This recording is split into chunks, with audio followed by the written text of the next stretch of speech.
అందరికీ నమస్కారం అండి.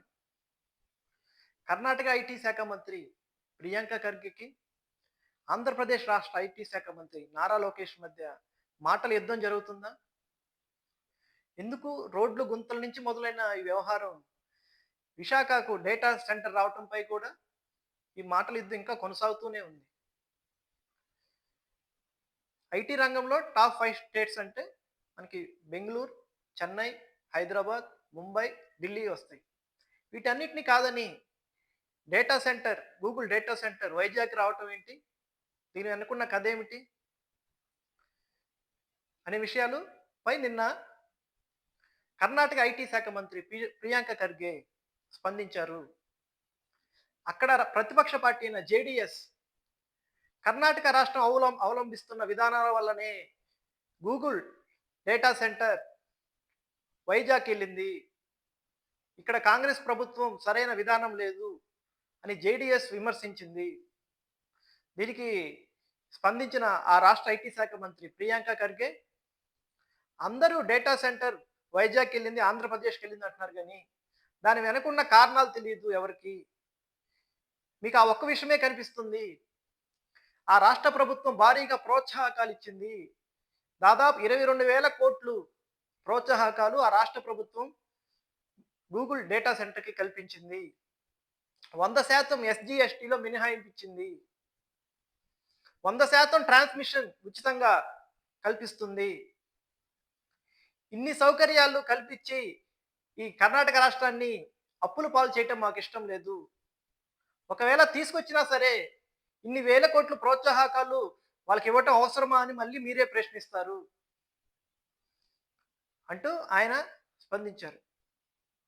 మరి రాష్ట్ర ప్రభుత్వం మాత్రం మేము వైజాగ్ గూగుల్ డేటా సెంటర్ తీసుకొచ్చామని చెప్తుంది కానీ ఎన్ని ప్రోత్సాహాలు కల్పించాం అనే వివరణ అయితే రాష్ట్ర ప్రభుత్వం ఇవ్వలేదంటూ కొంత విమర్శ అయితే ఉంది. అలాగే భూమి మీద కూడా వైజాగ్‌లో డేటా సెంటర్ ఏర్పాటుకి భూమి, వాటర్ పైన 25% ఆ రాష్ట్ర ప్రభుత్వం డిస్కౌంట్ ఇచ్చింది. ఇన్ని ప్రోత్సాహకాలు ఇవ్వటం కర్ణాటక రాష్ట్ర ప్రభుత్వం సాధ్యం కాదు.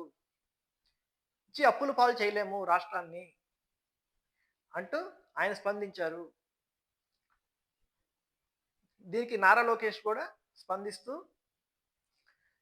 ఆంధ్ర వంటకాలంటే ఘాటుగానే ఉంటాయి.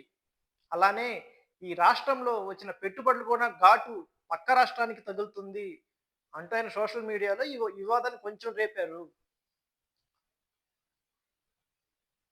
ఇది నిన్న జరిగిన గూగుల్ డేటా సెంటర్ వైజాగ్ ఏర్పాటుపై పొరుగు రాష్ట్రమైన కర్ణాటక ఐటీ శాఖ మంత్రి స్పందించారు. ఆ రాష్ట్రం భారీగా ప్రోత్సాహకాలు ఇచ్చింది. ఈ రాష్ట్రంలో ఆ రాష్ట్ర వైజాగ్‌లో గూగుల్ డేటా సెంటర్ ఎక్కడైనా ఏర్పాటు చేసుకోవచ్చు ఈ దేశంలో. కానీ అభ్యంతరం ఏమి లేదు. కానీ అక్కడ డేటా సెంటర్ ఏర్పాటు చేసినా గానీ ఆంధ్రప్రదేశ్ యువత మొత్తం కర్ణాటక వైపే చూస్తుంది. ఇక్కడ ఏఐ రంగంలో మేము చాలా ముందున్నాం ఆంధ్రప్రదేశ్ కంటే. అక్కడ వాళ్ళు ఎన్ని ఉపాధి అవకాశాలు సృష్టించినా సరే, బెంగుళూరు, ఆంధ్రప్రదేశ్ యువత అంతా ఇక్కడే ఉన్నారు. దానికి ఏర్పాట్లు చేసుకోలేరా? ఇక్కడ బెంగుళూరు క్రౌడ్ ఫుల్ అవుతుంది.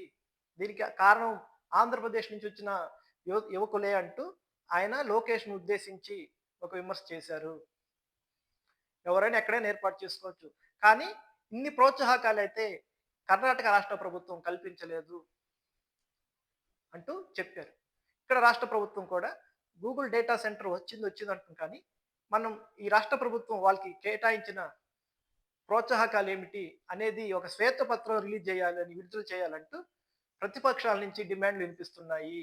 ఎప్పుడైతే ప్రియాంక ఖర్గే గారు ఈ మాట చేశారో, ఈ వ్యాఖ్యలు చేశారో, ఆ రాష్ట్ర ప్రభుత్వం బాగా ప్రోత్సాహం కల్పించిందని, దీనిపై ఆంధ్రప్రదేశ్ రాష్ట్ర ప్రభుత్వం వివరణ ఇవ్వాలంటూ కొన్ని ప్రతిపక్ష పార్టీలు ఇక్కడ డిమాండ్ చేస్తున్నాయి. ఇదండి నిన్న జరిగిన కర్ణాటక శాఖ ఐటీ మంత్రి ప్రియాంక ఖర్గే వాళ్ళ పార్టీ విమర్శిస్తూ అక్కడ ప్రతిపక్ష పార్టీ జేడీఎస్ చేసిన విమర్శలు, అలాగే వైజాగ్‌కి గూగుల్ డేటా సెంటర్ రావటం వెనకున్న కథం ఇదని, స్టోరీ ఇదని నిన్న ప్రియాంక గారి గారు వ్యాఖ్యలు చేశారు. ఓకే అండి. వీడియో నచ్చితే లైక్ చేయండి, షేర్ చేయండి, సబ్స్క్రైబ్ చేయండి. Thank you.